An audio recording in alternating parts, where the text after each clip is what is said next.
Hello guys and welcome back to the channel Packed Out. In today's video we're going to be talking about 10 ways in which I think that Topps could improve F1 sports cards. And if you guys have any ideas or opinions on how to improve products in the future, then put them in the comments down below. And who knows, maybe someone from Topps is watching this video. Anyway, let's start with number 1. Separate F2 and F3 product. So in a lot of the newer F1 products, we see it stacked with F2 and F3 driver cards and car cards as well. And it's maybe stacked a little bit more than we would like. Now I understand that Topps obviously has to weight the product in a certain way, but in products like Chrome, this can be really overwhelming. Every other card feels like an F3 driver that you just don't want to collect. I know I've got stacks of spare F3 driver cards that I'm never going to touch and that won't even sell for more than £1. It's not as big of an issue for someone like me who actually collects the F3 and F2 cards anyway, but I know for most hobbyists they aren't that interested in the lower tiers. It's kind of like if you're collecting football cards, they always do like the Premier League and have the higher league, but they won't include like League One in that as well, but they do when it comes to like Formula One, which I think is a little bit odd. But on the plus side for F2, a lot of the drivers from last season got promoted into F1, which actually made it more collectible in Chrome 2024. So you had like Oliver Behrman, you had Kimi Antonelli and Gabriel Bortoleto with some nice autographs and that have held good value in the collectible hobby. So the solution, I think they should create a separate product for F2 and F3, or combine them into one. It would mean more exposure to those sports, and people that actually want to collect them could buy them separately. It would also mean that Topps could remove some of those cards from F1 products and not stack them so heavily. I think this would be great for the prospect chasers, and they could even do it for a product like the F1 Academy as well. 2. Lost rookie cards. Topps already makes a range called the Lost Rookie cards for various other sports. This is mainly seen in football. These cards are for players that didn't get cards when they debuted in the sport, and I personally really like the existing designs that they do in football. Now this idea would be perfect for F1 because they only started making cards in 2020, which means anyone that debuted in the sport before that, so Max Verstappen, Lando Norris, Lewis Hamilton, pretty much majority of the grid at the moment don't have rookie cards. So you could go back and create rookie cards for all of those drivers. You could even do it for all the legends that missed out as well. And I think previously they've released them at like £8.99 per card for a limited time on the website, and that format could work as well. They've even done parallels of some of the cards as well, which I think if you did that in F1 would go down really well. A 1/1 Lewis Hamilton autograph lost rookie card would certainly reach a high value in my opinion. 3. Team sets.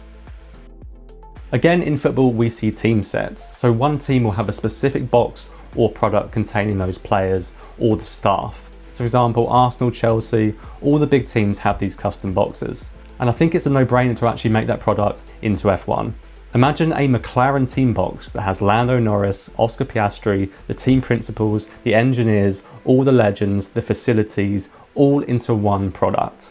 Fans of McLaren would absolutely love that, and I know I'd like collecting all of the different teams if they were in that format as well. They could obviously even do foils and parallels of all the cards as well. Let me know what you think of this one because I think they should do it in the future. Number 4, more unique relics. Now we did actually see some very unique and custom relics in X-Lenser 2024, for example the Michael Schumacher glove, but these were very limited and very hard to get as you'd imagine. But more unique relics could be added and bring a little bit more spice into some of those sets. For example, we could have more glove relics, we could even have a little bit of rubber from some of the tyres, or a bit of the finishing flag from a certain race, or even a bit of gravel from like Silverstone for example, crushed down into a card. Now obviously sourcing some of these elements from Topps would be quite difficult and would require some planning, but I think it'd be a great idea as I'm someone who absolutely loves a relic card and likes collecting those in particular. 5. NFC Tags.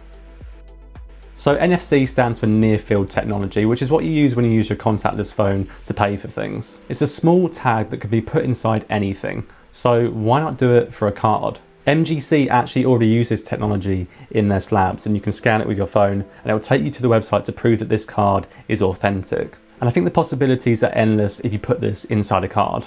Imagine a 1/1 Lewis Hamilton card that has a tag inside that only you can scan, that takes you to a video or a message from Lewis Hamilton congratulating you on winning that card. I think that'd be pretty cool. Obviously you need some sort of RFI blocker or way to stop people from scanning the boxes from outside to see what would be inside them, but I still think it's a good idea and could be implemented in the future. Number 6, giveaway cards. A nice addition to a card set could be to win a ticket to an event or something similar. Kind of like Charlie in the Chocolate Factory and winning the golden ticket. For example, imagine opening a pack and getting a VIP Silverstone experience for the weekend from Topps. Or even maybe a tour of the Red Bull factory. There could also be multiple tickets like that where all the winners could go to one event and meet up. I think this would be a great idea for the card community to meet up as well. Fingers crossed for that 1 out of 1 Monaco experience ticket. Number 7, track cards. In Topps Chrome 2022 and 2023, and even in TurboTax 2024, we saw track cards or Arc de Grand Prix cards. These were some of my favourite chases and case hits from some of these sets, and they didn't actually make all of the tracks. It was limited to quite a few like Silverstone, Monza, Zandvoort, and some of the American ones. But we now have 20 plus races per season, so why not have 20 plus cards of all the tracks? I would personally love this addition into more sets, but let me know what you guys think, because I think it's quite opinionated if you like the track cards. 8, less parallels and variations. The more sets are coming out, we're seeing even more parallels and variations. And honestly, I think it's impossible to try and collect all of them, if not some of them. It's nice to have that variety to pick your favourite colour and foil, or for example, a black and white ray wave, but I think at the same time it's a little bit overwhelming for set collectors. And products like Palette Pass and Chrome were stacked full of variations this year. Now on the flip side of this, I do really like image variation cards. But let me know in the comments down below what you think of this one. Do you think it's a good idea that we've got so many cards to collect, or do you think it's too far? Number 9, custom driver drawings. Now this is more of a fun one that Topps could add. Topps could ask the drivers to draw from memory tracks on a bit of paper or on a card. Or even to try and draw another driver that could be a rare card in a set.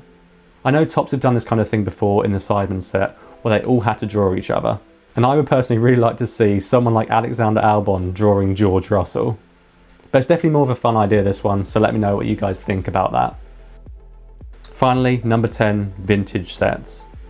Semi-recently, Topps has released the story of Senna, which documented all of his career. It was a really great way to remember him and his driving and all the races he took part in. But that was in 2023 and we haven't seen anything similar since. And I would personally love to see more history from F1 cards. F1 has got such a big history and so many stories of different seasons that haven't yet been told in card format. And I would personally love a flashback of a season. Imagine Schumacher in the 2000s era, or Lewis Hamilton in 2008. Or even Hunt versus Lauda as a series. I think I speak for the majority of fans when I say these legends and these stories would be amazing in card format. And that is my top 10 list at the moment. Let me know your thoughts on some of these ideas and improvements. Do you think they could work? Or is there anything that I've missed that you think we should definitely be adding or trying to add into F1 sets into the future? And that is it, guys. Do check out the other videos on my channel and subscribe if you are new. And I'll see you guys next time for another video. Bye bye.